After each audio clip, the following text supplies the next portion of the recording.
I'm going to just try to project as much as I can. For those who don't know me, my name is Kyle Roddy. I'm the new mayor of the village of Goshen. I want to thank everyone for being here tonight. We obviously have a large turnout. I appreciate that. It shows that a lot of people care about our community. Now tonight, most of you are probably here because the notices you received in the mail on the sewer assessment increase. And this is a public hearing for that, so people can state their comments and their ideas on this and ask any questions to the board that they wish. Before I open up the public hearing, because in the past, I've seen they open up the hearing, people ask questions without really getting the facts first. And I think it's my responsibility to provide the facts to our village, because just a sheet that you get in the mail doesn't really have a whole lot of information about where we are and how we got here. So I'm going to open with a presentation where I'm first going to talk about the budget, and the budget isn't what the hearing's about, but I think it's important to share that information. Then I'm going to talk about the sewer assessment. And then after that, the board will open up the public hearing, and we'll listen to your questions and comments. We have a sign-up sheet that's up here now. A lot of people have been coming in late, so once we get to that list of names, if there's anyone that still wants to speak, we'll absolutely honor them. My rule tonight is anyone that wants the opportunity to speak is going to get that opportunity. I'm just going to ask that when we call for names, we just go one at a time through the list, and then anyone that's left over at the end, they'll get their say. And we'll try, if at all possible, to keep individual comments to 5 minutes, just because obviously there's a lot of people here, a lot of people signed up. All right, so without further ado, I'm going to start my presentation. And what I want to say first, if you have questions about anything I talked about tonight, or if you leave and you have a question tomorrow, later tonight, I'm going to provide my email again. Call me, email me. I'm accessible to everyone here, everyone in the village at all times. Okay. Now I'm going to use my little clip here. So again, I'm going to start with our general budget. Now right now, we hear about what's happening across the country with municipalities struggling. Right now, our village is facing the same challenges municipalities are facing across the state and across the country. Specifically, less revenue coming in, our tax base continues to shrink, and the housing market is not lending itself to bring in mortgage tax revenue. In addition to that, our expenses keep increasing, retirement costs, healthcare costs keep increasing, and utilities as well. Gasoline, salt, electric, all those things, just like you're feeling at your homes. Here's some hard numbers to show you where our budget is, what we're working with. From last year to this year, our retirement costs have gone up almost $200,000, medical has gone up $100,000, and our workers' comp has gone up $30,000. Those three items that we cannot control account for a huge portion of our budget. I came into office and I looked at the hard numbers, and originally the budget increase came in at 20%.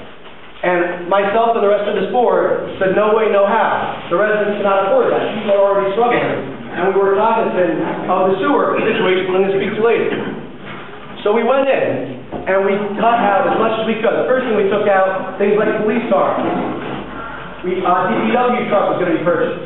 This coming year, there's not going to be any police cars purchased, no DPW truck, no building inspector truck. All things that those departments will need, but now is not the time. After those changes, our preliminary budget came in at 15%. So we were able to knock it down 5%. That was still absolutely too high. So we kept working. It falls on me as the mayor. I mean, we know what the problem is. My job is to bring forward a solution. And this is my plan right now. The first thing, immediately going into austerity mode on spending. Anything that was not essential in our budget, we cut out. And it was communicated to all department heads. Any purchases that were going to be over $500 have to be approved by myself personally or Ed Char, who's our Commissioner of Finance, to make sure that nothing that isn't absolutely essential is purchased. Next, we need to begin planning for our next round of contract negotiations. A large portion of our budget is salaries, and those salaries were locked into based on the results of contracts. We need to prepare for when those contracts expire to get ready to negotiate that and help improve our fiscal situation. And it's important that our force and our employees are well taken care of to an extent, because that prevents them from leaving and going somewhere else. But as you see, if you look at the budget, our salaries are taking up an ever-expanding portion of the budget, and that needs to be taken under control. Now, this next thing, it's about consolidation. Now, more and more people ask about consolidating services, consolidating, working together, and all those things. I am not a large proponent of consolidating with the town, for example. I'm concerned that we would lose quality of service and that we wouldn't save a whole lot of money. That's my view. That being said, more and more of our residents, probably a lot of people in this room, ask questions about that and say, we need to investigate this. And I feel that as the mayor, I'm mayor to all residents. If residents bring forward a concern or question, I need to be able to provide an answer. So this year, we're going to look into grant money to find out if there would be a savings in consolidation. If we do a study and do our research and find out that it won't save anything, or it only save a little bit, then okay, I feel a little bit better about my stance on it. If we do our research and find out, you know what, consolidation would save a huge chunk of money, then that's something more legitimate, and we need to investigate that further. Okay, so we're going to be trying to find funds, and those funds are available from the state to look into that. Next, look into new revenue streams. There's that stockpile site that's on 17M that I'm going to address later. That site should be sold to bring in revenue for the village of Goshen. Any possible way we can bring in more revenue is going to be a beneficial thing, including getting more business to come into the village. Now here I have potential hiring freeze. And there's two things on that I want to mention before I speak to the latter part. First week I came into office, we had our treasurer retire. I have decided, along with the rest of the board, instead of bringing on another full-time person, we are going to make our deputy treasurer our full-time treasurer and replace the deputy with a part-timer. That's immediately going to save us costs on salary. It's going to save us around $30,000 there. Part-time people don't get benefits and no retirement. So that's going to have an immediate cost savings for the village. The last thing I want to talk about is the hiring freeze. At this year, at some point, we're hoping to hire a new part-time police officer because it's a lot cheaper to pay part-time hours than overtime hours. And if you look through our budget, you'll find out that in this upcoming budget, we cut our overtime by about $35,000 to $40,000 over last year as a result of it. So we're going to find a large cost savings. After those two items, I think we need to look into a hiring freeze and try to do things by attrition. Because as I mentioned before, the cost of salaries is great. And the last three aren't as major items, but they're still important, because every dollar counts. Looking at new ways of getting grant money. Just because we're not looking to buy something right now, doesn't mean we shouldn't look for those grants in the future. If we're looking to buy a truck, let's say, we don't need it this year, let's find out what's out there. So next year, the year after, we'll already know potential grant sources. We need to look in more and more at electronic and green technology. Some municipalities have saved a lot of money by doing something as simple as switching over light bulbs to a more green version that uses electricity. Things like that we need to keep looking into. Last, we need to help support our local businesses. So putting this into effect, continuing to cut things, right now our budget is at 9.8, down from 20%. It's still not a small number, and not a number that I would like to see. With those first three things that I mentioned, this counts for about 7% of that 9.8. So that's what we're working with in our state. We're dealing with mandates and things like that, and I'll talk more about those later. So that's my plan to move forward for our budget, to get things back to a controllable way. Now I'm going to speak to the sewer assessment. This was the postcard that we all got in the mail. I'm going to give some history there. Some of you that have lived in this village all your lives, for the past few years, have probably heard a lot of this before, but I think it's important to tell the story and explain from the very beginning.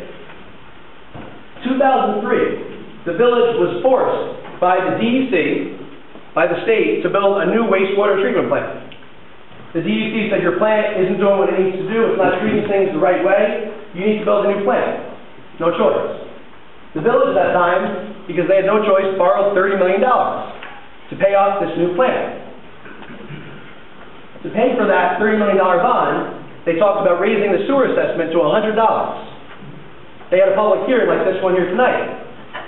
As a result of that hearing, they decided, you know what, let's not jump to 100, let's start at 70. So that board started at $70, and their mindset was, we will gradually bring this up incrementally to $100 where it needs to be. Well, unfortunately, it was at 70, and no board after that time raised it to that $100 amount that it needs to be. So here we are in 2011, our expenses coming in are greater than our revenues in the sewer department. Paying off our loans every year is not an option with the state. We cannot default on this. This combined with the stockpile site. And that's the bulk of this new increase where that's coming from. When the village built a new sewage treatment plant, They looked at it, and they said, okay, where are we going to build a new one? Their consultants at the time said the only place that makes sense is to build it next to the old plant, where all the infrastructure already is, the property is already owned by the village, and it's at a low point in the village, so you can feed it by gravity without building a pump station using electric. That site, where they were going to build the plant, was a location of an old landfill used by the village. So the board talked about that and talked to the state, and the state first said, okay, you can only move a part of it. Don't worry about moving the full dirt pile, just move a small section of that. So that board at the time said, okay, that's great, that's manageable. They put out their bids, put out their contracts. There was a shakeup in the DEC when the new governor came in at that time. And the individuals they had been working with were no longer there. The state then changed its mind and said, instead of moving part of the dirt pile, we're now forcing you to move the entire dirt pile. So the village, because again it had no choice, it did so.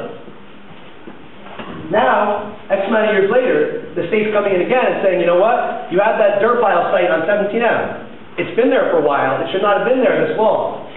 You need to move it ASAP. And they said, high fines, extremely large amounts of money, you're going to be fined if you do not do anything. Every day it's there is going to be more and more money. So this board, and the board prior, had no choice but to begin moving that dirt. When all is said and done, with the cost of moving this dirt, the tipping fees, the labor, the gasoline to bring it to a permanent landfill, plus with the potential fines the DEC has been talking about, the cost is going to come in around $10 million. It's no small amount of money. Where we are now, and this gets to what you got in the mail, the sewer assessment that is now $70 to pay off this $10 million in the original plant is going to have to be moved to $170. This is not something that I take lightly. This is something that I wish could be avoided. And it pains me to do this because I know the challenging times we are already in, especially those of us that might be on fixed income, to deal with this. However, based on all my investigation, this board and our consultants, this number, the 170, is what it's going to take to pay off those loans that the state is forcing us to take out. So at that point, we are where we are right now, with that 170 number. How do we move forward? How do we get to something that's more manageable that can help our residents save? Okay, I have some bullet points here. The first thing, right now, if you've been reading the papers, the town and the village are in a dispute over the sewer bill. We're in the courts with arbitration. We need to work together, village and town, to get a new agreement that's fair for all our customers and lends it to bringing in new customers. We need new sewer customers in the village and in the town. We need more people using the plant because there's more space in the plant that's not being properly utilized right now. We need to restart talks with the county. The county jail is less than a mile from the sewage treatment plant, but they're not hooked up. It goes to the village of Warwick. That would be a large amount of money that would be coming in. It would use a lot of space in the plant and it would generate that money for us. Right now, we don't have them as a customer. So what I would like to do is restart those conversations to hopefully try to get the jail as a customer. Lastly, one thing that our village needs is economic development, whether it's in the village or the town alike. We are 52% tax exempt because we get the large county buildings, schools, all those things. So for every one property owner, there's another piece of property that does not contribute to taxes. If there was more economic development down at 17M, we could run a sewer main down that road, pick up every business along the way, and that would bring in more customers. Because ultimately, more customers is more revenue. And the bonds that we pay off every year, they are going to be fixed. So if more people are paying into that fixed amount, everyone that is paying will have to pay less as a result. And I've done the math. In roughly every 400 new units, a unit can be one home, or it could be a business where there's multiple units. Every 400 should bring down your quarterly assessment by $20, $80 a year. In the grand scheme of things, $170 a quarter, $20 isn't a whole lot, and I understand that. But we need to start somewhere. That's where we are. That's my presentation. I want to thank everyone for listening. I know there's a lot in everyone's minds. What I'm going to do before I open up the hearing, this is my contact information. That's my personal email, that's my cell phone number. If you would like to reach out to me after tonight, please do not hesitate. I'm going to leave that up for the duration. All right, so if you want to write that down, put in your cell phone, anything you want. As I said earlier, I am accessible. Okay? So that's the end of the presentation. At this point, I'm going to grab my seat in the middle there, and we're going to open up the public hearing. I'm going to go through the list, read out a name, I'm going to ask them, if it's your turn to speak, to come to the front of the room. You want to stand by the podium, just so we can hear. All right? Now I'm going to grab my seat, and I'm going to ask for a motion from the board to open up our public hearing tonight. So moved. Do we have a second? All in favor of opening up our public hearing? Aye. Okay. And I do ask folks, I know there's a lot of people, if we can just be respectful to our other speakers when they come up. I can tell you it's not easy to be in front of the room right now. Really. Okay, and if I mispronounce the name, I apologize. Okay, Joel Sasser?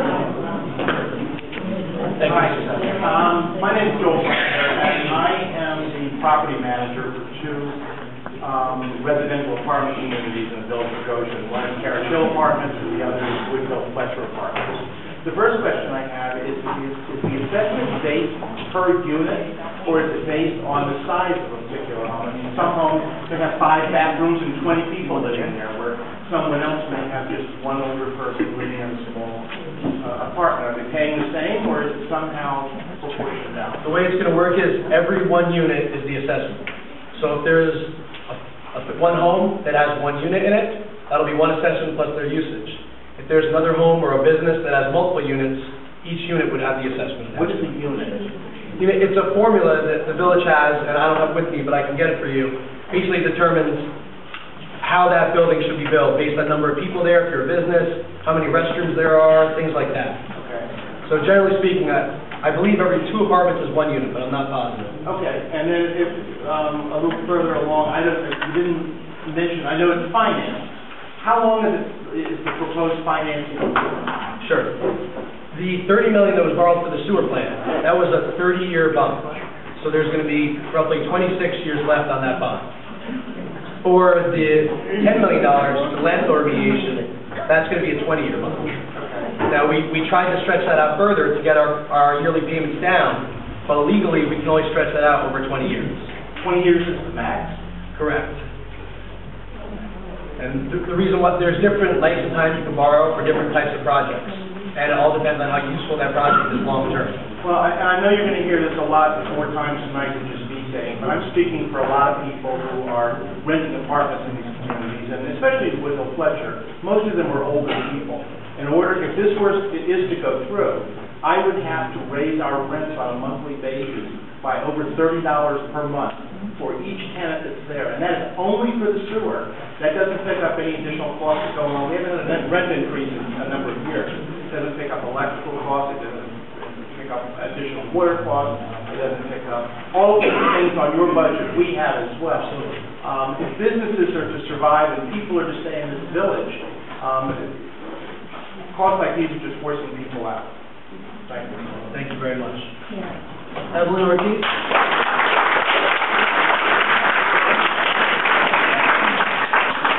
I'm a resident up here of Northgate Manor, and there's 113 units there.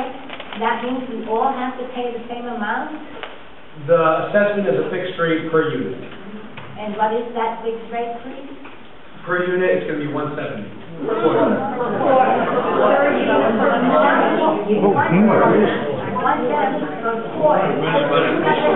Apple.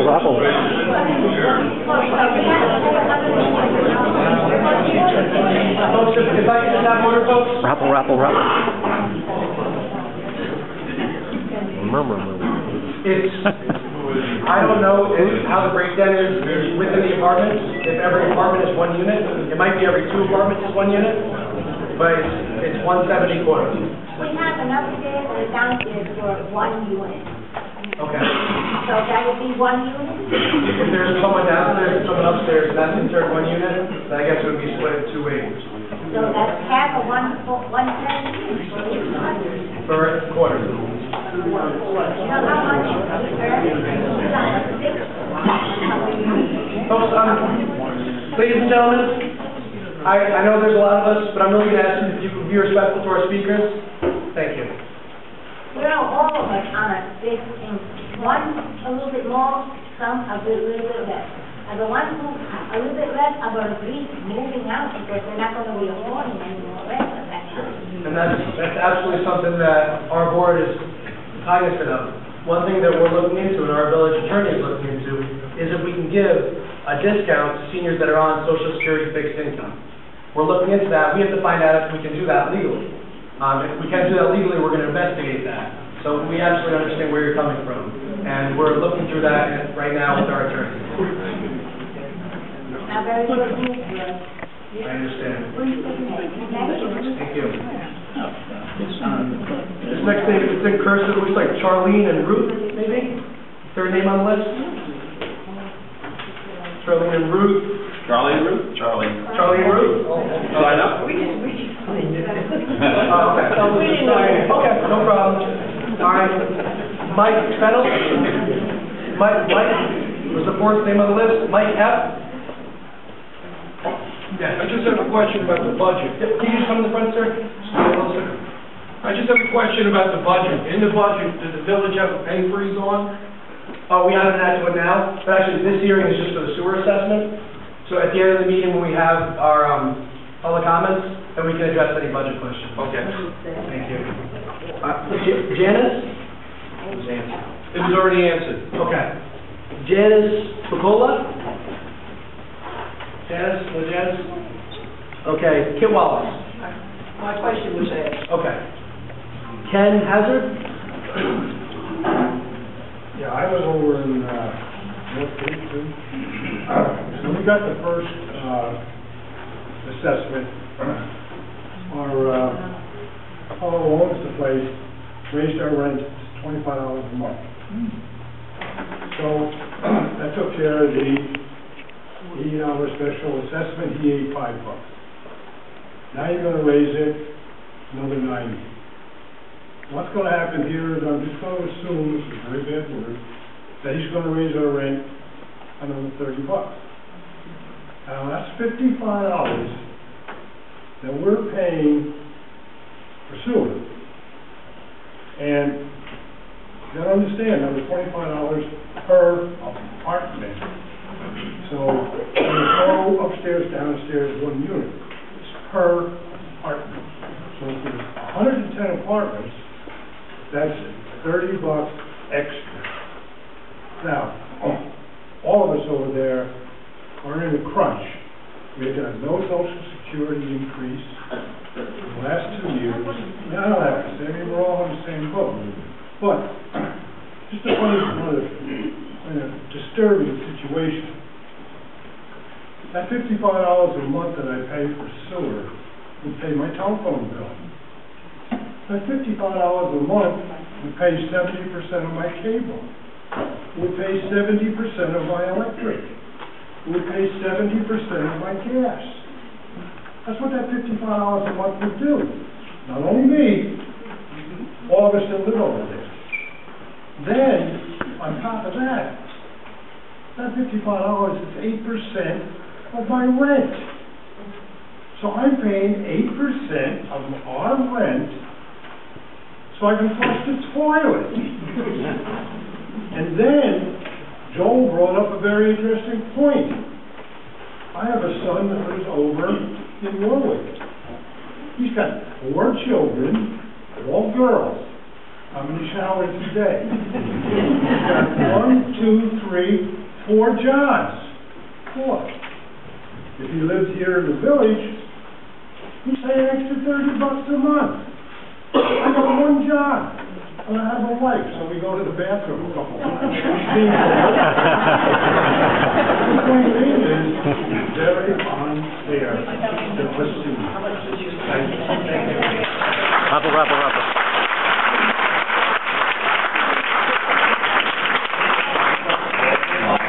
Okay, I believe this is Steve Sullivan, Ed Sullivan.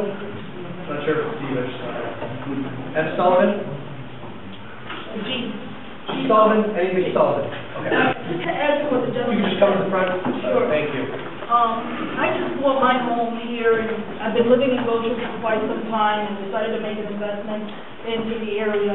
I'm only one person. I work in the city. I make a commitment to support my community, volunteer, any opportunity I can.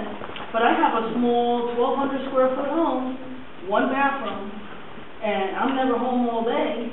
and I'm gonna pay the same thing that a lot of my friends have 3, 4 bathrooms, 4 or 5 kids, 2 or 3 adults. To just add to that, where is the incentive to keep anyone to stay in the village? Where I could have bought my house outside the village or in another town, and I wouldn't have these penalties in the last 2 or 3 years.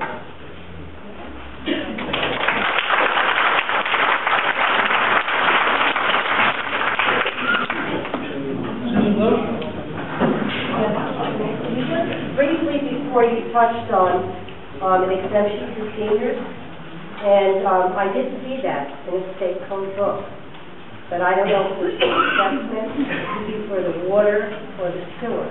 But now I have a question for you. That's the assessment. Are you people going to be increasing our water and sewer fees? No, we're not. You're not going to? Right now, and I'll just speak to that a little further, we have our rates that are based on usage and the fixed assessment. Right now, some of you may see in the papers, we are being forced to do a lot of work with fixing our infrastructure in the village. If you've seen anything, you've seen there's been some overflows, where when there's a lot of rain, we have sewage that might come out of manholes in certain places. So we're being told by the state we need to begin repairing this problem. And that's going to cost substantial money to begin those repairs. So this year, we budgeted in the budget about $500,000 to start that work. Once we do our studies and determine how much money we need to spend on a yearly basis to make an impact sufficient, we might find out that we only need $300,000. And if that comes, and we don't need the rates where they are now, we might be able to bring down the assessment and leave the rates where they are, or decrease the rates. But no, the shorter answer is the rates are absolutely not increasing, just the assessment. Because if you do that, then I think it should be switched to usage only, because then it would bring that cost down for those with the assessment to see would like wash one, wash the one out, so to speak. Also, I think what would be useful for a lot of people, especially seniors, would be the option for monthly payments. There are other communities around here where they do monthly payments even on their taxes. So if you check with the other ones, you'll see that they are doing it. So it can be done. Are you also talking to any developers in the town?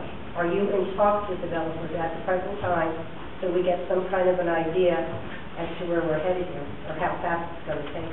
Yes, I've had preliminary conversations with 2 different developers that are now in the approval process in the town, what stage they're in, and a lot of it depends on the housing market. You know, I could have an agreement, and one developer we have an agreement with in principle, but it depends on when they actually start building houses as well. But yes, I'm actively engaged in conversations with developers, and I'm going to continue to. Also, now, the money that you're appropriating for the removal of the landfill, are you almost positive that that's the amount you're going to need, that you're not going to need any more?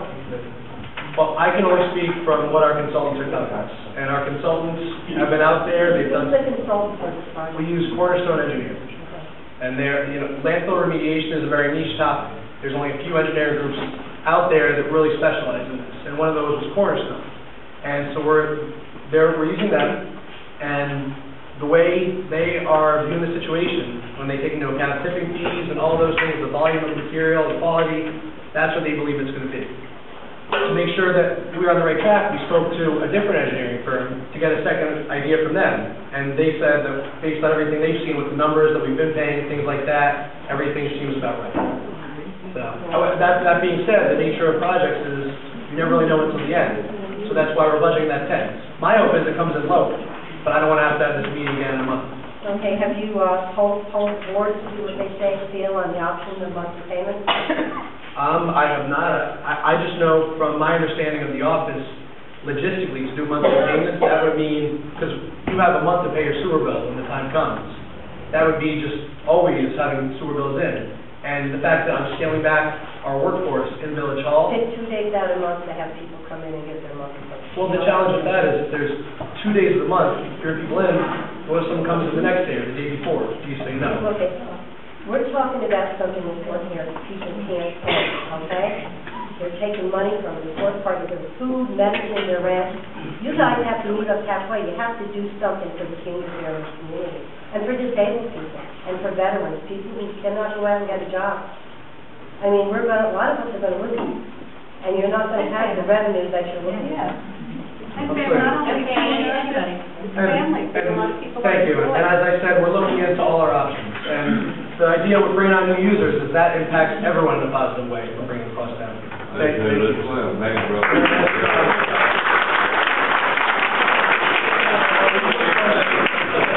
Looks like Lauren or Lana Metzger? Laura. Sorry, Laura. You can just come forward a little bit? Yes. Thank you. I also work for Rand Realty, and I just want to say you're making it very difficult for realtors to sell in the Village of Goshen when you put an assessment on top of the sale prices, because people have to know that up front. And when they hear that there's a special assessment that high, people are going to walk away. You're not going to be buying in Goshen. You're going to lose people. It's going to be very tough to sell a house here, and it's tough already. You know how the market is. It's going to get worse. Why not put it on a tax basis rather than assessment? Special assessment's a bad thing, you know? Well, just to speak to the tax, as I mentioned before, our village is half tax exempt. So if we put this on only the taxpayers, then all of the water sewer users that don't pay property taxes would not pay, and that fixed amount of the $10 million and $27 that remains would be shouldered by everyone else that's already paying taxes.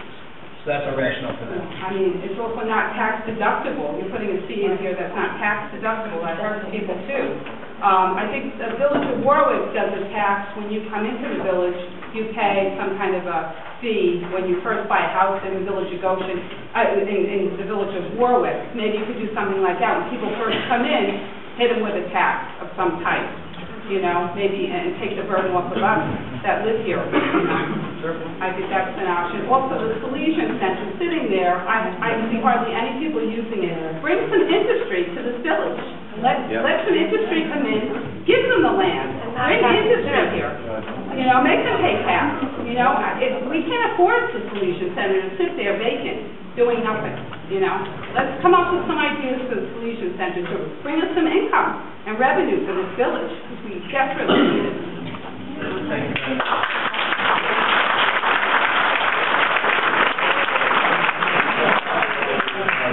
All right. Ladies and gentlemen, please.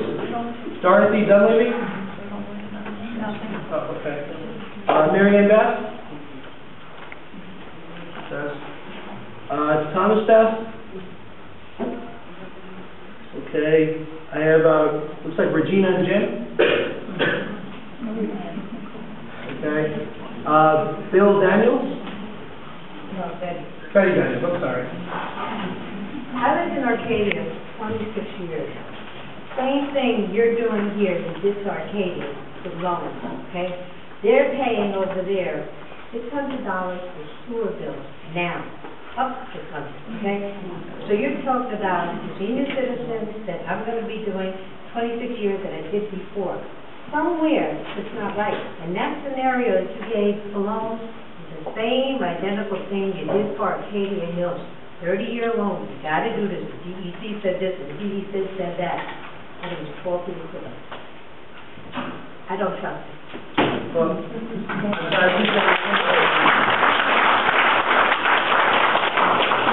think at that time, I obviously had nothing to do with Dayton Arcadia. I've been there for about 3 weeks. But they're still doing it to Arcadia. I understand. You're still doing it. The sewer thing is going to be to Arcadia. Well, all I would say is before I go on to the next person on the list, I do not want to be sitting here and having to make this decision tonight. We have to pay this $10 million to move the dirt. The state didn't give us a choice. We had to build a sewer plant. The state didn't give us a choice. If someone has a solution how to pay those off, or you know where there's grant money available that we don't know about, I'm listening. My email, my phone, please call me. If you have a better solution, I am interested. Okay? And when we close this hearing tonight, we vote on it the next time, that doesn't mean that a year from now, we can't say, okay, someone came up with this great idea, let's readjust. I'm going to be looking every day of my life for a way to do this better, to find more revenue. And a decision that's made right now can be changed in a year, another year. It can be changed in 6 months. Okay, so please, if anyone has ideas, this board is all ears. I said we file bankruptcy and you've got no money you can't pay on. Rabble, rabble, rabble. Rabble, rabble. Okay.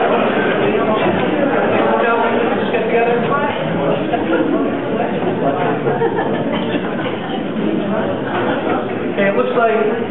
either John or Joel Stein. Something Stein? John, yes, sir. So I just want to get a couple of things straight. So if I'm paying 80 and 80 at 160 every 3 quarters, it's going to go up an additional 170. Well, I can't speak for your bill. I can tell you, right now, the quarterly assessment is $70 sewer, $10 water. So it's total 80. Right. The sewer assessment that is currently 70 is going to go to 170 quarters. So roughly an increase of 100. And this is to pay off like $10 million. Please?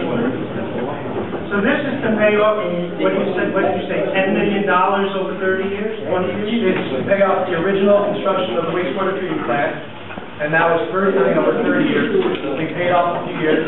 And then the $10 million to remediate reserve, that'll be over 20 years. So the total would be $30 million. If you had a couple of millionaires living in town and saying, we want to help out and we'll give you $30 million, then that would settle it, right? If you had millionaires, right? If you know any, we would love to talk.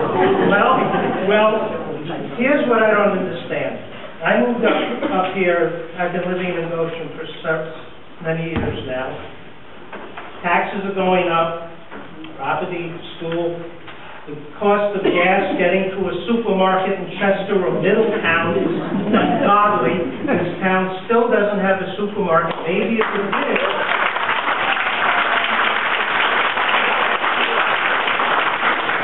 Maybe if it did, these people might have some money. We have to pay gas to get our food.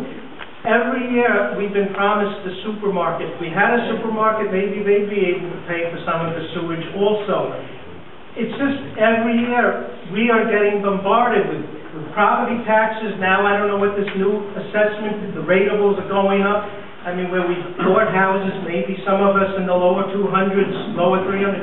Some people bought houses $700,000 because maybe they could afford it.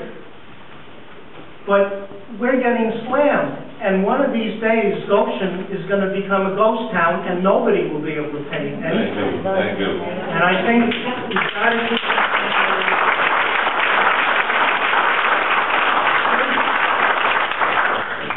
All right, Joe Markowitz? Joe? Yeah. The board is sick of hearing from me every week, so if you guys will excuse my back, I'd like to turn around and speak.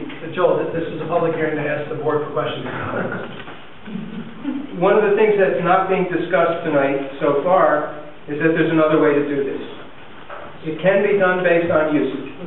It need not be done based on a unit charge. The mechanism for usage exists in place now. We all pay our bills through meters.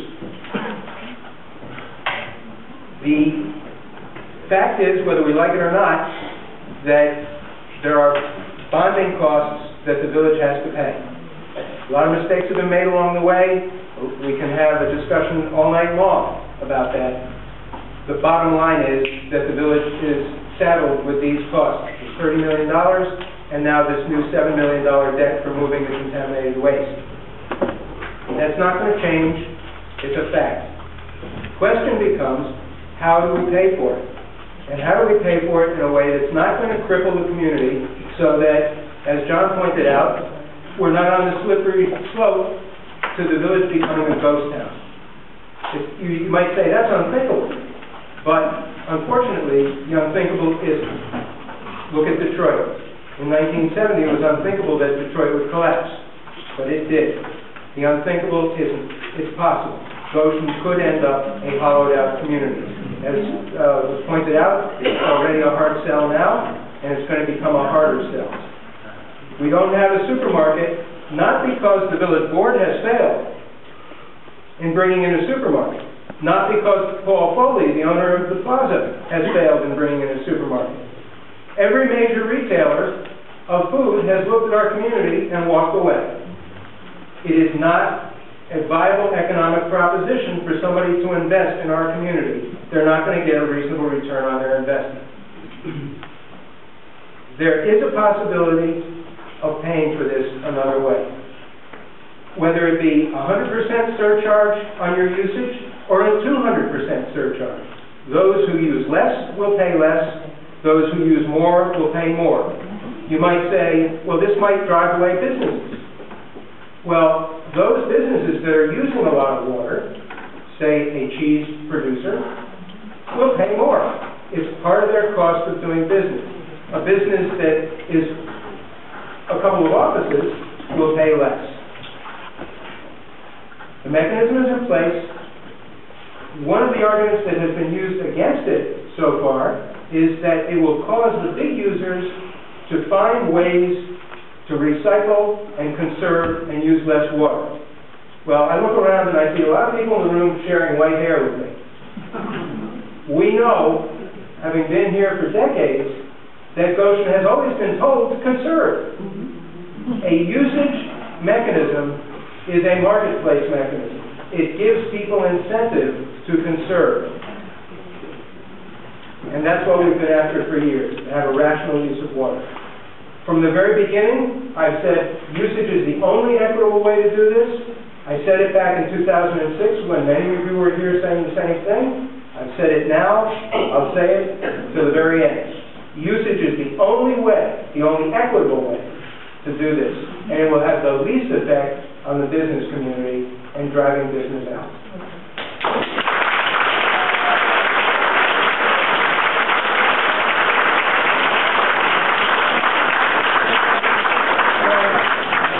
Before 1938, I never seen it go down. Sir, thank you. Before I move on, I would just like to comment on that because I think that's a good point. And when we began those discussions, I felt the same way about doing it based on usage. What we found after doing the research and crunching the actual numbers was that doing it based on usage, the people that would benefit are places like the county building because they have all those units, people don't shower there. So you'd have the county building and places like that doing the minimum, but the average village household where people shower, wash dishes, things like that, would be in that second tier. And that second tier would end up subsidizing places like the county building. Mr. Venere, our accountant, would you like to speak to that? We did a study on what would happen if we lowered the rate on the users who use less than 5,000 gallons versus the next level. The next level of people are basically the homeowners, the people with 1, 2, 3 kids, or just have more people in their home. They would wind up with the bulk of the usage to pay all of these fees. Now, here's what happens. When you have units, the county building pays X amount of dollars per unit. If you did it on usage, their bill would come down almost 90%. Arden Hill, where they have the retirement community, again, they have a large number of units. Their water usage, however, is very low. So as a result, they would pay substantially less. Now, the total amount of money is the same that we have to generate. It then falls on the homeowner who has the regular home in the village of Goshen. The people who rent apartments or offices get paid by the unit. Again, if you're an office building, the water usage is very low. Their bills would come down. Who's paying for all that? Again, the people using more than 5,000 gallons. And this is the people who would then have their water bills rise substantially. This is the problem with usage. Now, it's not that simple to say, let's take a business who has 1 or 2 bathrooms, who's paying per unit, and then compare it to, say, a county building that has a ton of units and is paying so much more. Every time we take a unit away and add to the usage falls on those people who are smack in the middle. Because the people who are in office buildings, an auto dealership, a retirement home, use less water than the homes themselves.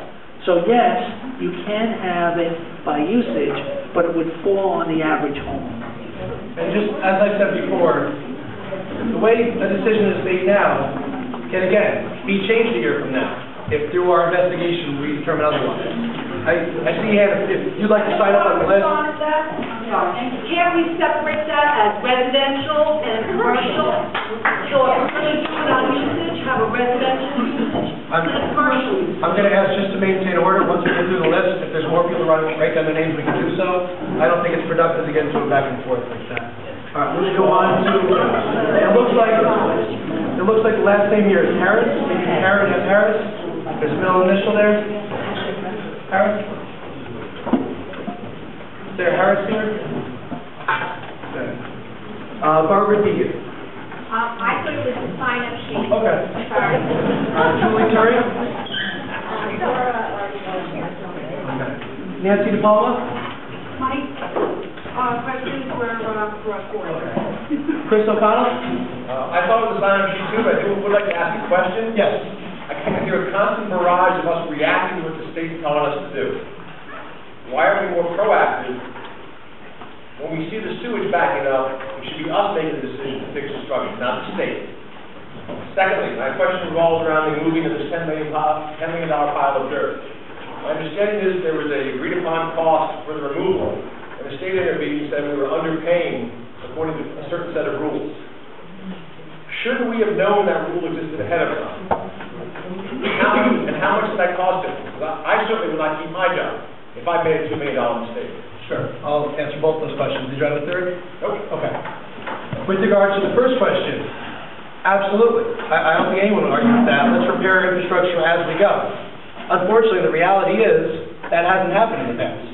I'm sitting here now, and I'm the one that's getting put in the ninth inning. I'm making up for lost time. I wish it wasn't this way. I wish we had been doing that throughout the years. But the reality is that did not happen. And we are being punished as a result by the state. We've tried to talk to the state, and I've sat down in meetings with the DC and explained, listen, we'll start making progress. Don't force us to do this all at once.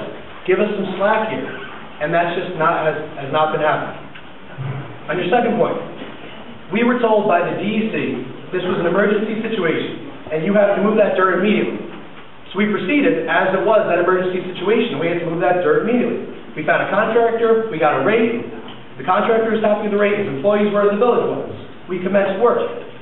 The state then came in, the other arm of the state, and said, actually, you have to pay prevailing labor for this. And our costs went up a tremendous amount. He said, well, one state department told us it was an emergency, the other one saying it's a public works project. It doesn't make sense. That being said, if we had known that from the beginning, it wouldn't have saved us any money than where we are now. It would have been nice to know in advance. Absolutely, I agree. But the reality is that the state doesn't really talk amongst departments as much as we would like. And one department came in halfway through the game and said, you know what, you have to do this now. I wish it wasn't the case. But again, it's a mandate from the state that we have no choice on. Thanks. Daniel McMahon.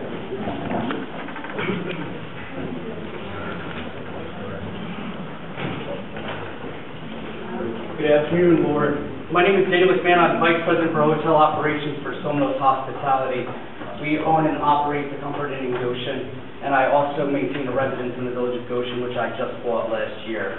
Our current assessment is going up $10,000 for the year. I am a business and I am a homeowner, and I fully believe that businesses should be separated from residents. And we should see the numbers based on usage compared to units. I just wanted to know, when was the unit table actually constructed? Does anyone know? The chart that says what equals a unit? Correct. I believe that was, last I said, in the late 80s, to be honest. So before a hotel was even in Goshen, back when the Farmers Hotel was there. My hotel is the largest hotel per occupancy in the western side of the county. We built that hotel with no IDA money, with our own money. You don't have to look to Albany for job-killing taxes. $10,000 for our hotel is a job-killing tax. I'm going to have to raise my rate, and the 40,000 people that I brought into the village last year that we estimate contributed $1 million in spending to the local economy, not including the hotel-motel tax money that we also fought for, are going to go to Middletown. We need to see all the numbers, we need to see usage compared to units, and businesses must be separated from residential. We used 2 million gallons last year. It's about 100 gallons per occupied room. The national average is 200 gallons per occupied room. If we use 2 million gallons, we should be billed for 2 million gallons. If we're a large user, we should be taxed as a large user. We shouldn't be taxed per unit. It's not fair to the residences, and it's not fair to the other businesses.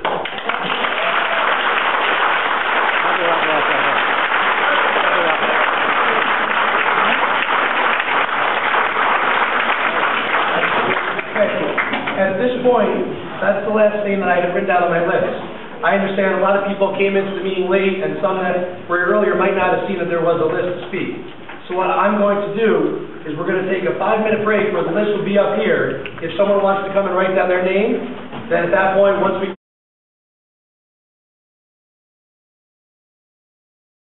we'll take 5 minutes, I'll leave the list here. Having fun yet?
It's not something that's been formally considered. I've thought about a lot of different options in my mind, and I've thought about things from privatization, seeing if the county wants to take it over.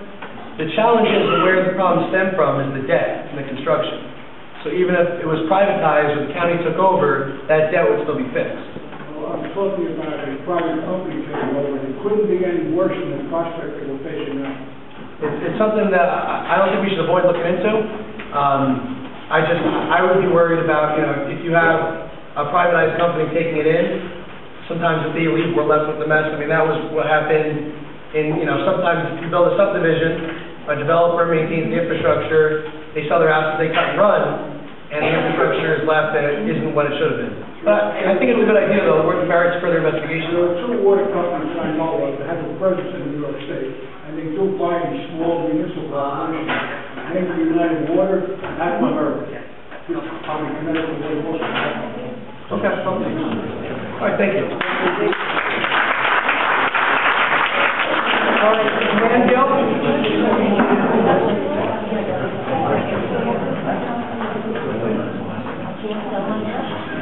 Hi, how are you? First, I'd like to thank you for the opportunity of being able to voice my opinion and my suggestions. And secondly, I want to thank you for coming into the situation and trying to resolve it in a manner and holding this public meeting to try and get other ideas. So I really appreciate that. Looking at what you said in your presentation, it seems that the prior administration or the prior board or whatever it was, the prior powers that be, kind of dropped the ball. When they initially started out, they were looking at incrementally raising the amount to be $100, and that wasn't done. And then we got hit with an additional cost of having to move this dirt. I just had one thought, and I don't know if this is viable, but since we have additional expenses and repairs that weren't included in the original bond, what's the possibility of having a bond for removal of the dirt and possibly a bond for improving the sewer?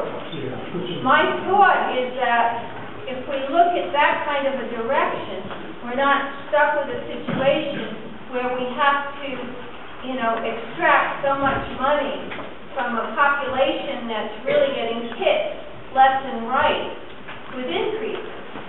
Because when you do something like that, that's kind of far-reaching and overreaching and saying, okay, well, this is going to be, you're going to go from $70 to $170 in a quarter. That really puts a strain on your infrastructure of the people that you have living in the community. So my thought is if you're able to get a bond to move the dirt, and possibly a bond to improve the sewer, and then look towards that,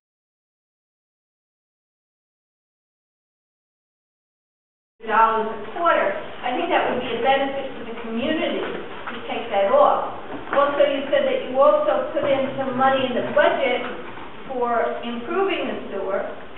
That money in the budget could be used for a stopgap until we're able to get the other two bonds working.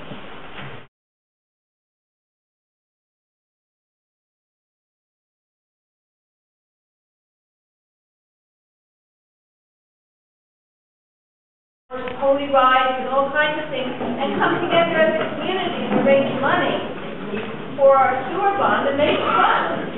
We could, sell hot dogs, we could sell soda, we could have balloons, we could have the kids, we could have rides.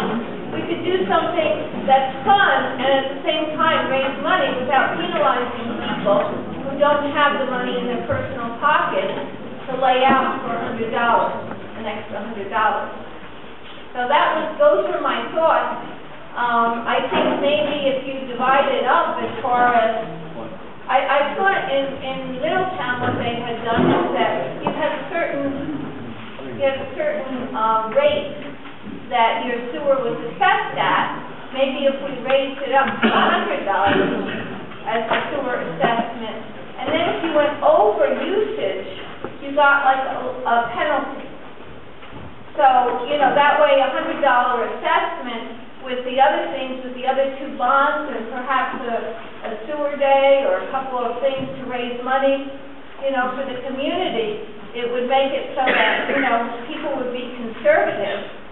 And I see that you have a lot of good ideas about bringing additional funds into the city, trying to get, the Orange County Jail to hook up to us and, open it up and look for grants and everything like that. But I think, no more than $100 is reasonable, and let's all work together to bring in the money before we need it in a way that's not going to hurt everyone. So that's what I think. Thank you very much.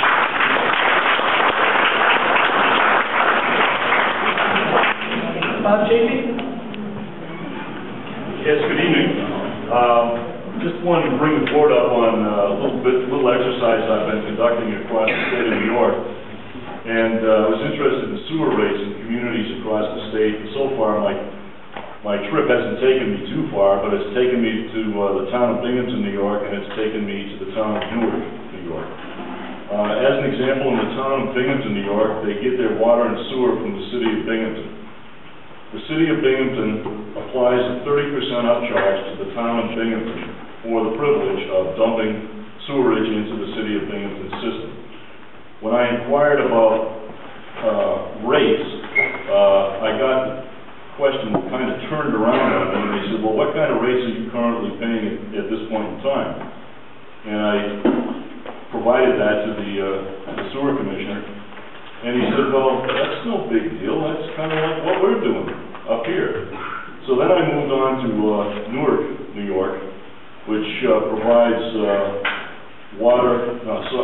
sewer to the town of Phelps and Clifton Springs, New York. And when I obtained the upcharge there, it was 90% over the Newark rate. So just in 2 calls that I've made, you can already see that the upcharge that we're charging people in the town of Goshen, which I believe is 10%, is that correct? Well, there's a formula that we use in some farm in Arcadia. Okay. We do about a district rate that are roughly 12% higher. Right. Okay, but my point is that communities that have the system in place are charging a substantial upcharge for communities that hook into that system. So that's the main point I wanted to make about sewer. And before the audience totally disappears about I'd like to just read one comment from USA Today, if I could, regarding the village budget. It appeared in today's USA Today, and it was entitled Massachusetts Boston. City officials are asking tax-exempt institutions, such as hospitals and universities, to make regular voluntary payments that some groups say come close to a tax bill. Many of the city's non-profits have already made such payments for decades. The revenue-raising plan is based on the estimated cost of providing city services such as snow removal and police. I believe that we need to start a similar campaign among all those tax exempts that are both in the city, or in the village and the town, to start repaying some of the monies that we really should be receiving into our system. You indicated that between, was it the village and the town, 50% is off the tax roll? Just the village, 50% is off the tax roll. Somehow we need to go around and, I don't know whether embarrassing them is the right terminology, but we've got to start backing them to the wall and trying to encourage them to make a fair contribution for the services that they receive, particularly for roads and police. Thank you very much.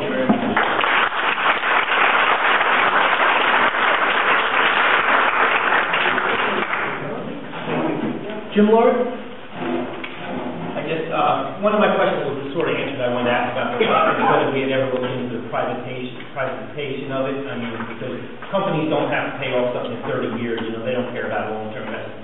So I think that is something we should look into. I also want to ask you, you had mentioned that originally when we started building the sewage plant, or when the plans were to build the sewage plant, we went from one part of the DEC saying that we didn't have to remove the whole thing, and then all of a sudden, is that all documented? Because you would think that the engineers opposed, we didn't have to, would be responsible for then all of a sudden, yes, to do that. Unfortunately, I think a lot of those things were done over the phone. Yeah, I wasn't there back then. No, I know. So a lot of it's getting to me, you know, just word of mouth. It was the same part of the DEC, just there was a personnel change. That being said, have I seen master documentation? No, I haven't. My thing is, the past is what it is. I'm here now, and I'm trying to do the best I can with the given situation. And I respect it. No, and basically what I'm saying is if you have engineers saying, well, you only have to remove 20% of this, and all of a sudden now a different engineer saying, well, now you have to remove 100%. I mean, somewhere there's a breach of something, and that's why I was learning this document. I haven't seen something as specific as that. That doesn't mean it doesn't exist. All right, thanks. Thank you. Fred Nowak?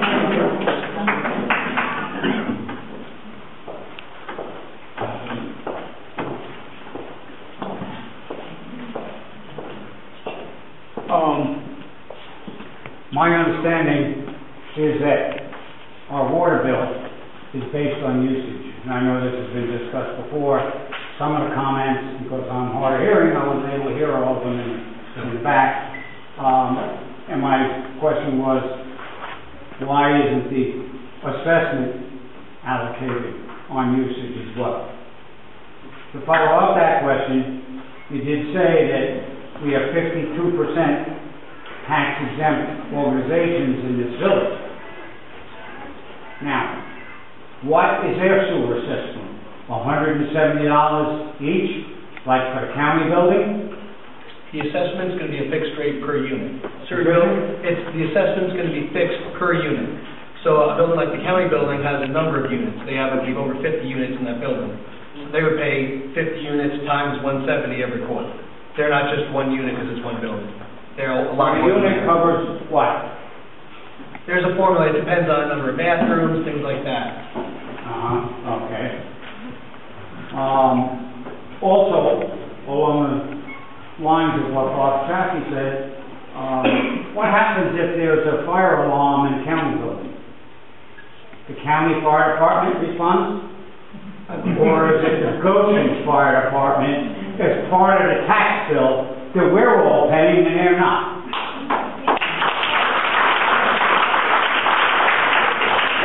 I know the answer to that because I've been a fireman for 23 years here in Goshen. My last comment is garbage. We have to pay tipping fees on garbage. Do we pay tipping fees on recyclables, or do they get reimbursed for us? I'm not sure the specifics on that. I have to find out.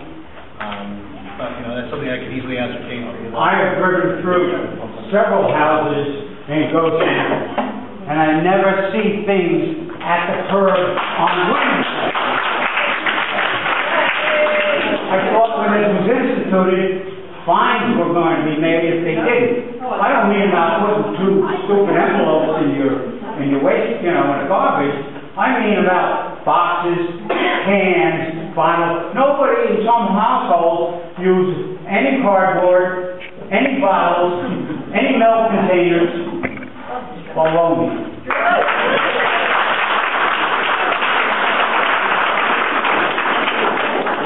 I would just like to say again, during the public hearing, we do have to keep the comments and questions related to this issue. Christine Sullivan.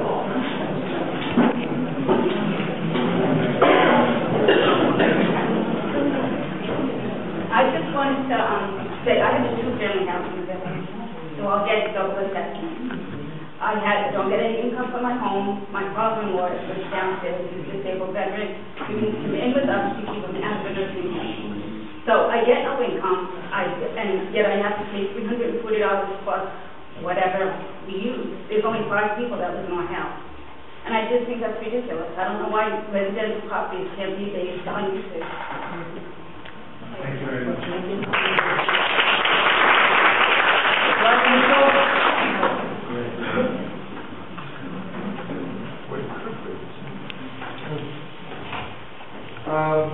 Just a few questions. A question on, you mentioned before adding units, maybe to further costs, or spread out the costs. I mean, the system's already taxed as it is. Won't that, increase the rate on the infrastructure?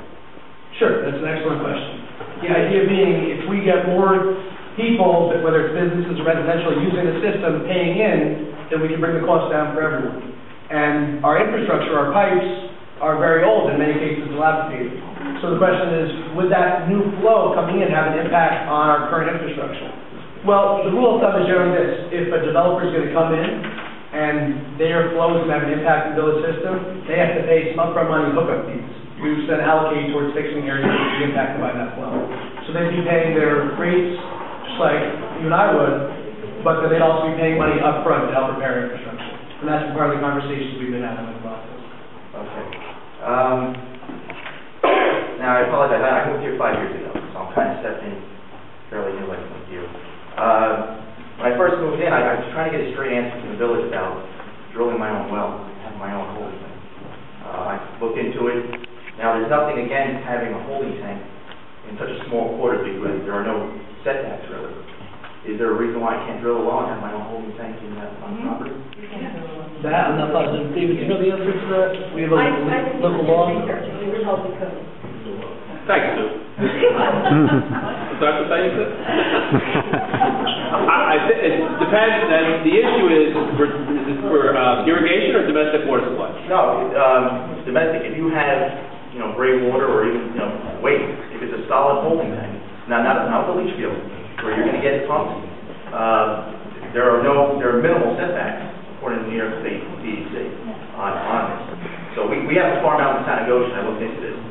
And we have now a solid holding tank and a well less than 100 feet away, and it was approved. So why can't I do that in my village home? And then detach myself from your sewer system. Well, if you go through the process, you may be able to, but you're still going to have to pay because you're in the village. Everyone in the village was benefited. But it's all right. But I'm going well usage too, because again, I have a 2-family home, and I mean with the usage there, I mean my water bills on average are about $500 to $600 a quarter. Right. I can say legal. Is it sewer though? Not to cut you off. Based on usage? Yes. Sewer bill? Yes. Okay. Based on water usage. Okay. As allowed by law. All right. So again, just to clarify, I'm only paying then that assessment then, if I detach from the sewer system. Well, I'm not. No, that's not true. Okay. I would think, without checking further, you'd be obligated to pay at least the minimum charge. The legal theory is you are benefited by the village's water system. You own property in the village, therefore you have to pay for the system. So it would be in addition to these stuff. I guess if I'm not using it? Yes. That's the way the law is written. Now how are you gonna come up with a charge? Because you basically double whatever I'm using, and you're assuming it goes down the drain. So, because I run my own landscape business, we have clients that irrigate acres. So what they do is they set up a separate meter to meter the water that's not going down the drain. Then therefore they don't have to pay a sewer charge. So now I'm going to take my water, pull it from my well, and flush it into my holding tank. So what would I be charged? I guess we have to look into that. I don't want to just make an assumption right now and give you the wrong answer, but I'll give you my business card before you leave tonight. You can call me on my phone tomorrow. I'll talk about it. Okay. Just give me some time for this week. And the last one, I'll leave before. Might not be so popular with some people in the room, but the village of Sloatsburg, I mean, this is going to get passed. It has to. I mean, you know, we're pretty much the 11th hour here. The village of Sloatsburg, they used to have a police department, and they no longer do. Now, they're part of the town of Ramapo. We're part of the town of Goshen. We have Goshen Police. We have Sheriff's Department in Goshen, and we have state police. Again, it's not going to be so popular, but how much are we paying for our village police department? Where, you know, you mentioned maybe adding a part-time police officer instead of, you know, a full-time. Where I'm asking, do we really need that for the 2 square miles? If we're based out, we have people that have to leave the area because it is, and this is really a desperate time. Is that something to look at? Well, as I said before, I'd like to keep it more pursuer. I'll answer the question just because I don't want to not answer. I personally believe that we do need a police department. However, as I said in the presentation initially, I think that we need to investigate things like consolidation to see if there would be a substantial savings. I don't know if it will be. It merits investigation, as I said, so we're going to look into things like that. I am not convinced it would save us a lot, or we might lose service, but it's worth looking into. I mean, we have a full-time employee now. I mean, I get parking tickets or warnings for going in for my mail. Or, you know, a minute in the post office now presenting for the quarter of the meeting. I mean, these are positions where I'm looking at and asking, do we really need? Sure. I appreciate that. Thank you.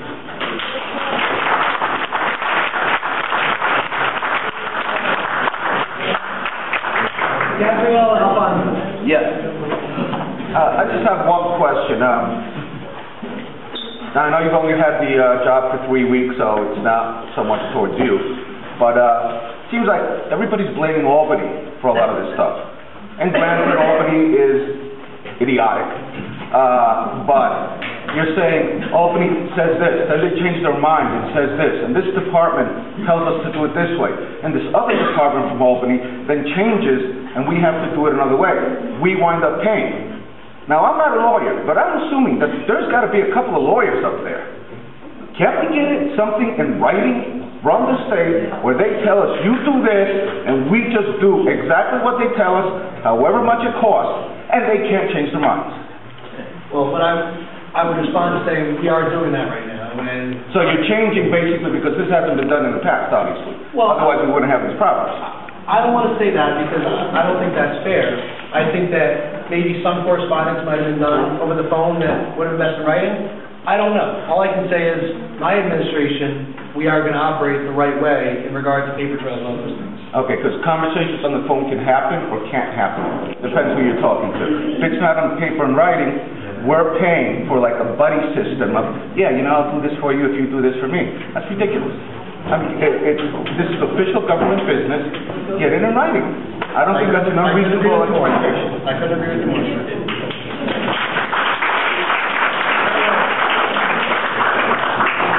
Meg Bailey? Hi. Hi. My question is, what percentage of total usage where are we at capacity in terms of the capacity of the sewer plant? We are permitted to treat 2 million gallons a day. On an average day, we're about 1.25. It depends on rainfall and things like that. But roughly on the average day that's not raining, we're at 1.25 out of 2 million.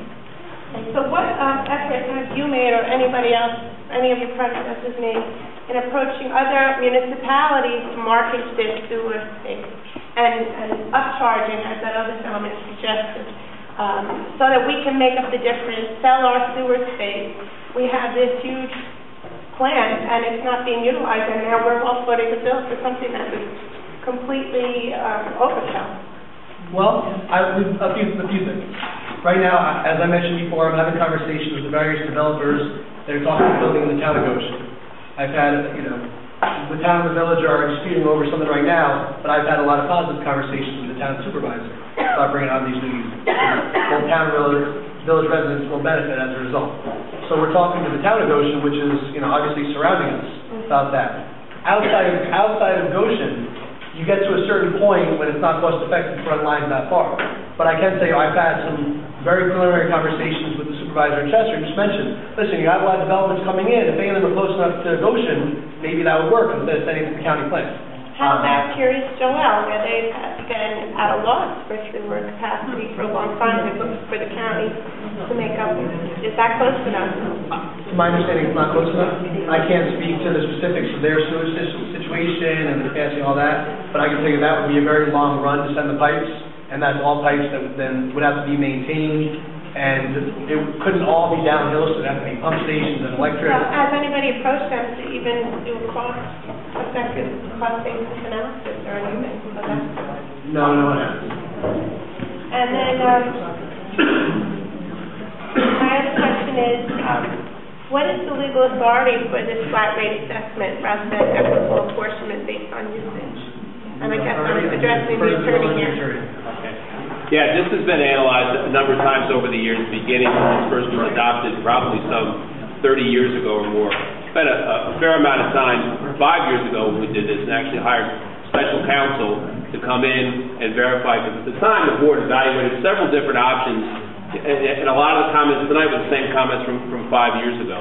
And the consultant, an attorney from Newburgh by the name of James Loeb, advised the village at the time that the best method was the assessment method, which has been, in his words, tried and true over the years, and that was his willing to follow through on that from 2006 as this evening's proposal.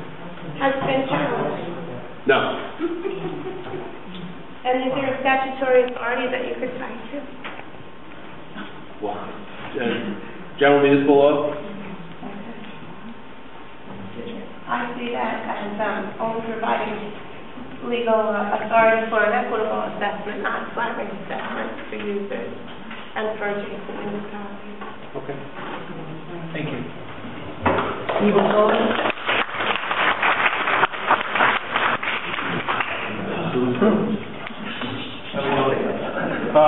I got a question. I drive through the village at 11 o'clock, 11:30 every night. It's a little like a Christmas tree. If you want to make savings, you only turn off all the street lights. And it's got to be $30,000 a month to be paying electric here. At least, I would say. Times that by 12, let's put that towards the school bills. The place is lit up every night. I come through the village every night. It's lit like Christmas tree. From Elysian all the way up to Matthew Street. It's ridiculous. Turn the street lights off at 12. Make some savings. Well, just to answer your question, and I can't comment because it's probably a public safety issue, how late the lights have to be on, but let's say, for argument's sake, we could turn them off and it would save money. That money could not leave the general fund. It could not go into the sewer fund. So if we save money in the general fund, that might help us with our tax rate, but it wouldn't be able to be allocated to sewer. Just because the way municipal law is written, there needs to be a separate fund for sewer, a separate fund for water. But there's ways to move money around, from general funds to certain accounts. You can lend money between funds, but it needs to be paid back. So if we were in a pinch, we can lend money, but it couldn't be there forever. Because the idea being, your taxpayers, they're paying to the general fund, can't subsidize the sewer users. Because it's not always exactly true. There's got to be a legal way to move money from account A to account B with no repercussions on a state level. It's got to be. David, I don't believe there is. David? No, you've accurately described the law here. Well, you're still saving money for the village. Put the tax rate then. Any way we can save money, I'm interested. It would, or something like that, it would just be a matter of, what the chief of police believes is. I understand the public safety, I understand, well, every other like that. It's got to be saving somewhere. It's ridiculous. Walk down that street, drive down the street at 11 o'clock at night. There's not a soul on the street except for the police department, probably myself. And it's like a village. All the way, I mean, like this Christmas tree, all the way from Sleeping Park, which nobody goes to. We ourselves giveaway, it's going to give off our tax money. It's ridiculous. Thank you very much. Motion sensor. Richard Quinlan? Thank Okay, thank you for all the information, but this is a done deal, am I correct, Seth? We are going to be assessed $170 a quarter. We have not voted yet.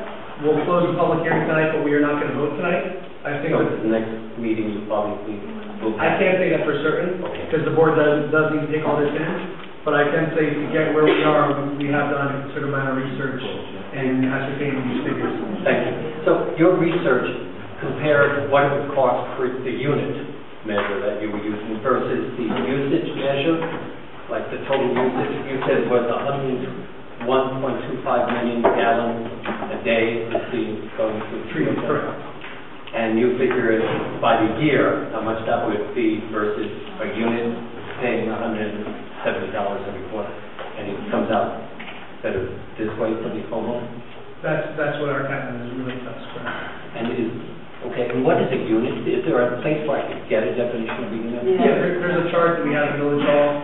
So you go to the village hall with it? Or it's not I don't online? have it with me tonight, no. It's not online? Not at this point. Okay, so I could email you and... Yeah, you can take I my got business you. card right now, give me a call, anything you'd like. Okay, thank you. Yeah, thank you. All right, Doug Sanders? Thank you. I have just some random thoughts. First, conservation is important.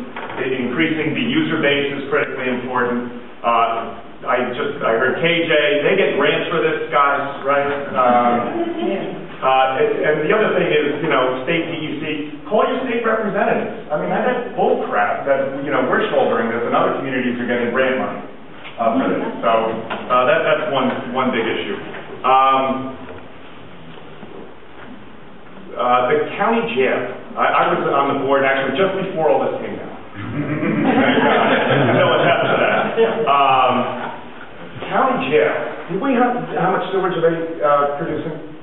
I don't know the figure in front of me. Do you know where the county jail, like it's a stone's throw from our sewer plant? They are taking our county tax dollars and pumping, you know what, all the way to the village of Florida. Call your county official and tell them that's unacceptable. Our county tax dollars are funding sewage, what is it, 5+ miles away? Absolutely. That's costing us county taxpayers money to send sewage all the way over there, when if they just ran a line, and by the way, old fights, old board members, people not getting along, is the real reason why they're not adding to our capacity such that our rates would go down. That is mind-boggling to me. All right? Call your state reps, call your county reps, and say there's no reason. I don't know, you got to know, sewer plant's here, and the county jail is like right there. Okay? Another kind of random, and I'm just trying to go quick, I know it's late in the night. Is it possible, instead of a sewer water district, we can create a special use taxing district instead? At the very least, all of our high bills, maybe we can write it off on our federal taxes and get a little bit of bang for buck, rather than just paying water and sewer bills. And it's not a utility. We're not getting utility out of it. We've actually gotten infrastructure. And I don't know, like if we build a new town hall, that comes from the general fund, right? And we do get a federal write-off for that money. Doesn't solve, it just eases the pain a little bit. Issue 5, water and sewer fund is separate from the general fund. We've heard that how many times? Can the water and sewer fund go bankrupt without bankrupting the village? Sorry, Bob, we just pre-screwed up.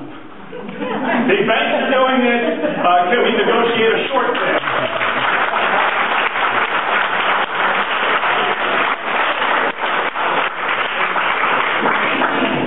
Just the last issue, which relates more users in the system. We have to, do things like have a grocery store, blueprint, shovel-ready, ready to go. Make it easier on them, even if they have a pilot agreement for 10 years. Let them pay a little bit less if we know at some point they're going to be feeding the system. Like I could swallow it another 5 years and then the grocery store will be online. I could handle that a little bit better, right? So those are just some random ideas for the board to consider. Thank you. Thank you very much.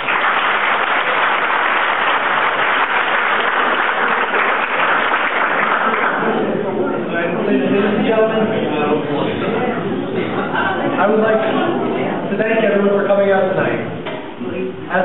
board, this is not a decision this board is taking lightly.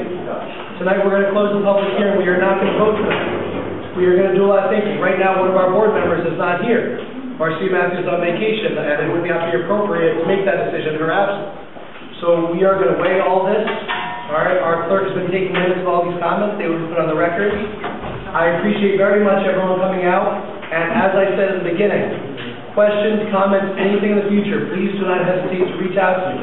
I am here, I work for every single one of you. All right, at this point, I would like to make I would ask for a motion to close the public hearing. I'll make the motion. David, could you raise it for me? Well, basically, just a motion to close the public hearing. You're not going to take any action this evening, so just a motion to close. You're under. Second. All in favor? Okay, folks, we still have our regular meeting agenda. I'm going to take a 5-minute break. If you want to stick around, it's up to you.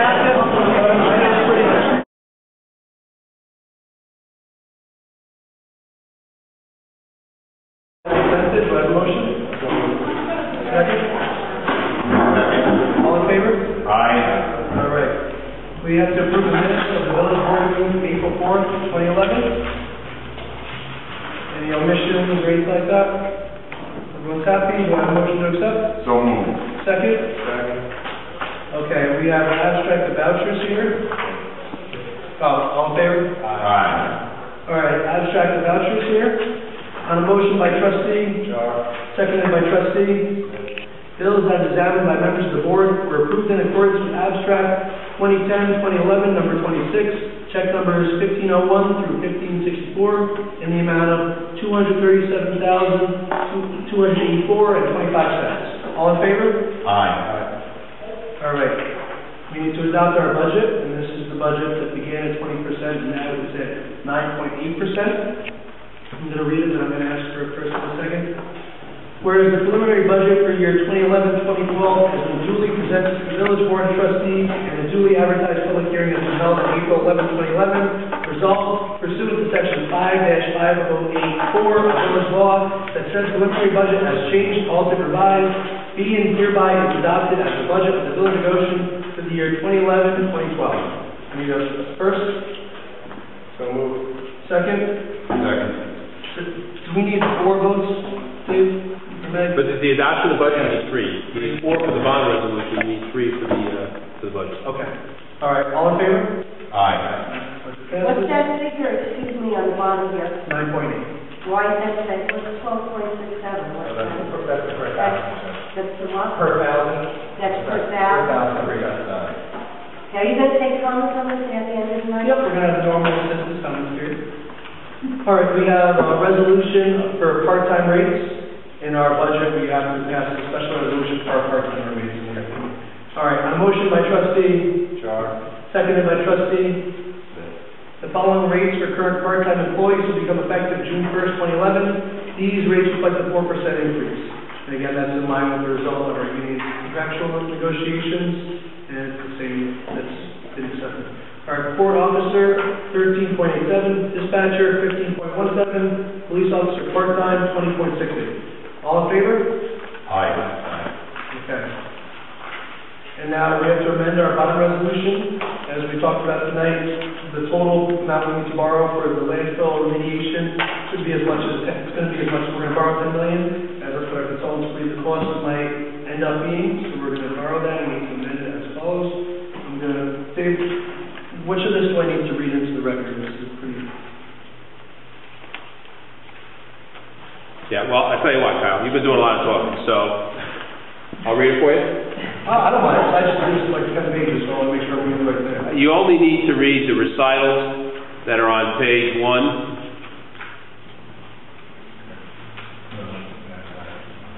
Page 1? Well, you have this letter. Okay. Whereas the Board of Trustees of the Village of Goshen and the County of Orange, New York, has heretofore duly authorized assured issuance of serial bonds to finance the abandonment of a refuse disposal area consisting of the removal and disposal of stockpile landfill material, including engineering and planning costs, at the estimated total cost of $7 million, whereas the amount was appropriated for such purpose by said Board of Trustees, and whereas the Board of Trustees has now determined that the estimated cost of such project shall be $10 million, and it is in the public interest increase said appropriation by $3 million. Now therefore be it resolved by the Board of Trustees of the Village of Goshen in the County of Orange, New York, as follows. And this, I go through all this too, right? Well, no, I mean, the second whereas, we have the increase of $10 million. That's fine. Okay. Okay. Any comments? All right, and again, this is to cover total cost remediation and also impacting that amount of the potential money in case there's DEC fines and talked about in the past. All right, do I have a motion? So moved. Second? All in favor? Roll call vote. Trustee John. Aye. Trustee Smith. Aye. Trustee Stewart. Aye. Mayor Roddy. Aye. Okay. That's that. I want some mayor trustee comments. I'll start with Trustee Stewart. I have none. Okay, Trustee Char. I have none. Trustee Smith. No comment. Just to read a quick sewer report.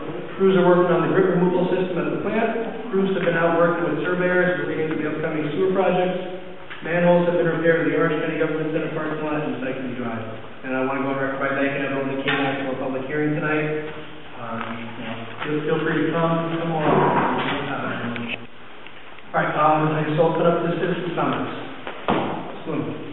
Yes, last week, it wasn't a formal meeting, but tonight's on the record. Yes. And I formally like to ask this board tonight to meet with Mr. Diana and the other officials about getting those 3 families hooked up to water, possibly at the cost of the county doing that, because it was their fault with the contamination spill. All right? I think it's the right thing to do, and I think it would be good for us to be there first offer. Yeah, I don't see any issue why we wouldn't. I mean, there probably has to be some kind of municipal agreement because they are in the town. But I think they're in the process, are they in the process of a lawsuit? Yeah. I understand that they are. That's why they can't move it by giving people, they're just delivering water, but they still have to bathe in that, which is, we all know what happens there. We want to do that with Cheechunk Road, 30 years of that. But you know, I think that's a good point, and I don't see any reason why we wouldn't be. Comes to the budget.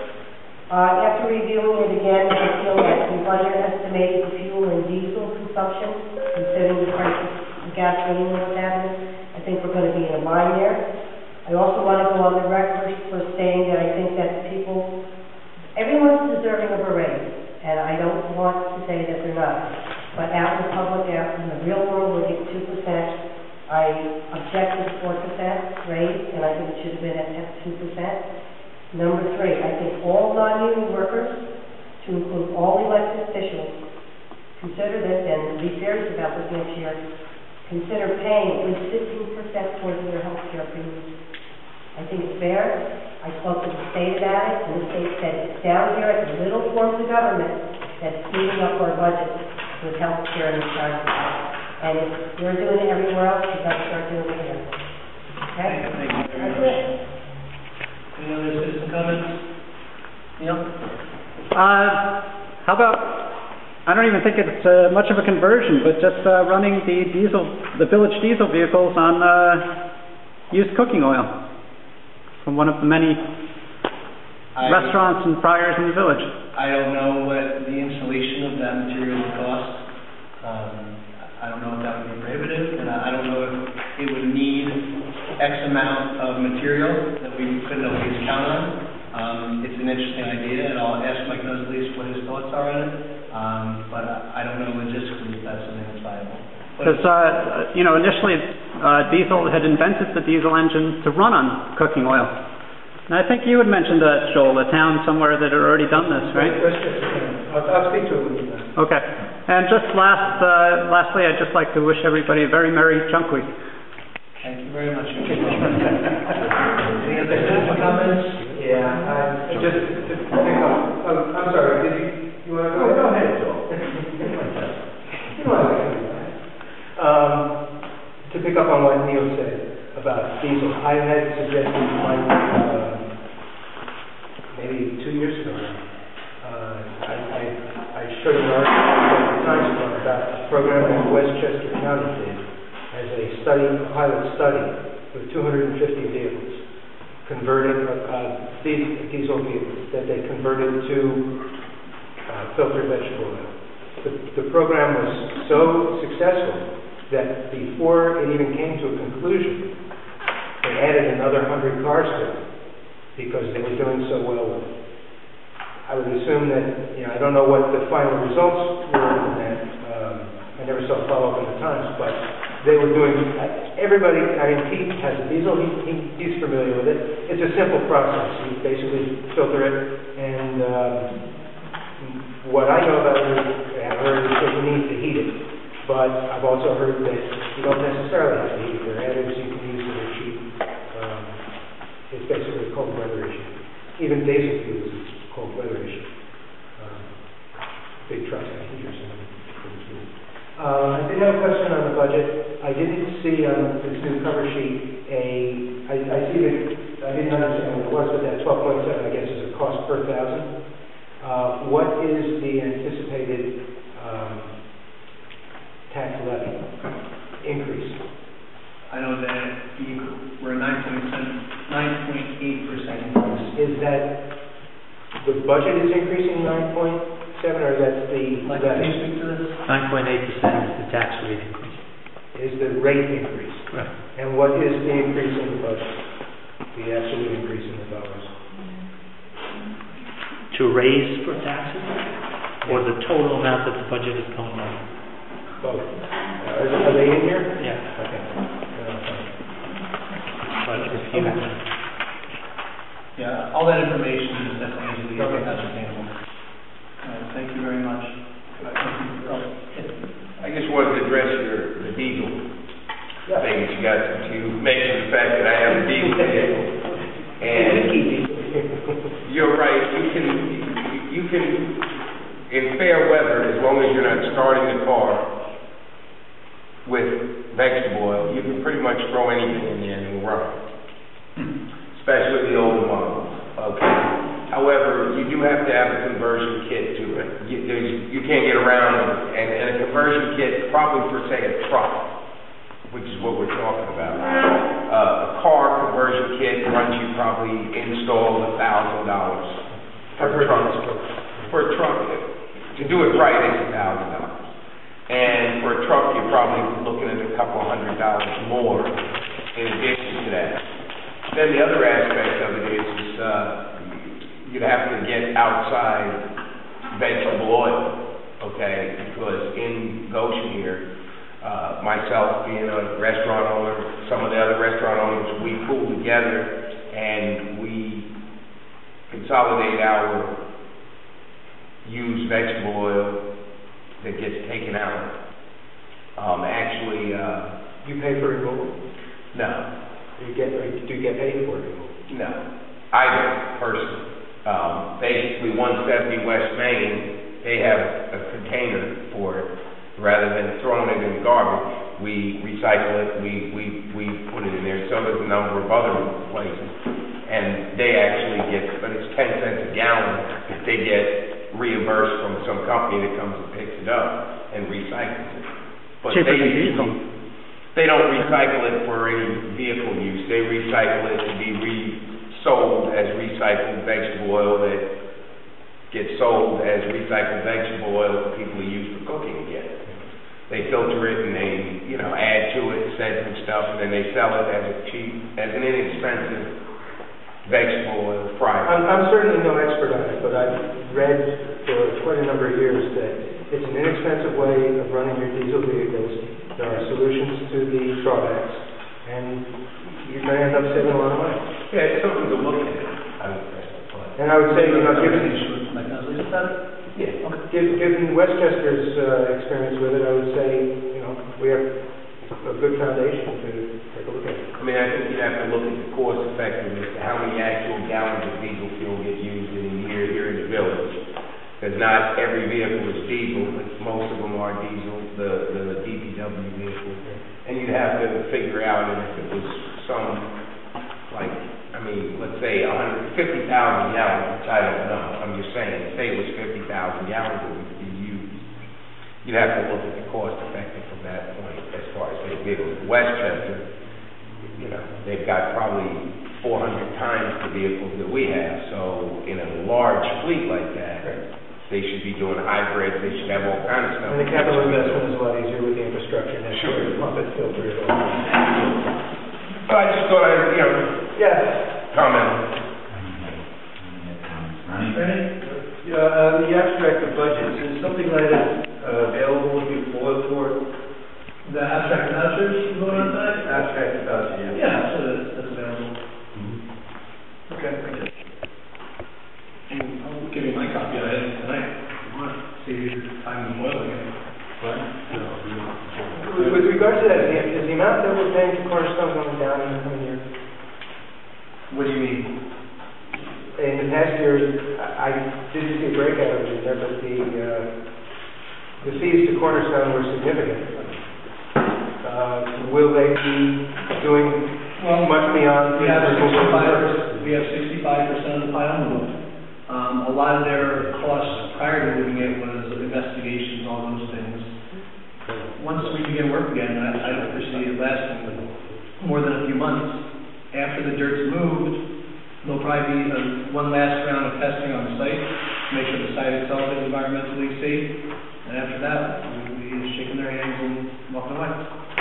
Has the DEC given us any indication that the site will be reusable, that it can be paved over if it's clean and sold or reused? I believe we have those indications, but I'm not positive. We've met a number of times. But I know that my plan is to do everything we can to go to fully remediate the site and sell it. We've got a label on there. You know, your hands up? Yep. I'll just respectfully disagree with your statement that it requires the kit to do the conversion. I used to think that myself, but people that I know who have done it, I have a friend of mine who calls that a sucker kit. It's just kind of like one of these consumer items that you sell to people that you don't really need. There are these two additives, I forget what they are. They're anticoagulatives, and that will do the same thing as you had mentioned, the heater, or heating up the cooking oil. But I suspect if you get somebody in here who really knows all about that, they would come in here and tell you that it's not even a conversion. It's just a matter of filtering the heating oil, adding these two additives, and just pouring it into the fuel tank. And it'll run on the fuel, there's no doubt about it. But what it is you can't start a vehicle with that. So I respectfully disagree. Okay, the conversion kit, vegetable oil, then you can't use it to cook with because it would blow up on it. Okay, vegetable oil will not ignite. If you take a lighter and go like this to light vegetable, it's not going to light for you. Okay, well that's what the other additive is, it's an accelerant. Now, what the other additive is something that just thins it out a little bit because it's thicker than diesel oil. It would be that would be the anticoagulative, right? Right. Yeah. And I'm telling you that what the conversion kit does is when somebody has a diesel vehicle, you have the conversion kit, you start the car with diesel, because you have two separate tanks, one that has the vegetable oil, one that has the diesel. So you start the vehicle with diesel, and then after it's running a certain period of time, then you can switch over to the vegetable oil, and then it'll start burning vegetable oil. But you can't start a vehicle with just pure vegetable oil or any mixture to it or anything else like that. It won't work. Now you could take a vehicle and you could probably pour 5 gallons into a 25-gallon tank, and it probably will start no problem, whatever have you, with some additives to it or something like that, which would mean you wouldn't need a conversion kit. But the only point that I was saying is it's great if you had like some kind of newfound resource to get the vegetable oil. But here in the village of Goshen, there isn't an abundance of source of vegetable oil to be able to get it that would be a significant impact to me that would run vehicles around here of any significant degree. You might be able to get, I use 10 gallons, 20 gallons of vegetable oil a week. And, once you strain it, you drain it and all that other stuff, in the end, you probably have, when it's dumped, you probably have 2/3 of that. Not the full amount. And then if you take 10 other places and they dump that all into there in a week, you don't have a significant quantity of it. And then when you figure cost of adding stuff to it and everything else like that and doing it, So I'm just bringing it up. I'm not saying it's a bad idea. It's something that can probably be looked at, but I'm just giving you the whole ins and outs to it. And the reason I say that is I own a diesel vehicle, and I wouldn't convert my particular car, but I was considering buying another diesel vehicle and doing a conversion kit to it. And that was the negative side. Is cooking oil cheaper than diesel fuel? Huh? Per gallon? Oh, no. It's more expensive? Yeah, I mean, I use what they call the mid-level grade cooking oil, and it's $33 for 5 gallons. Huh. So it would be significantly more than what diesel fuel is at the pump. So.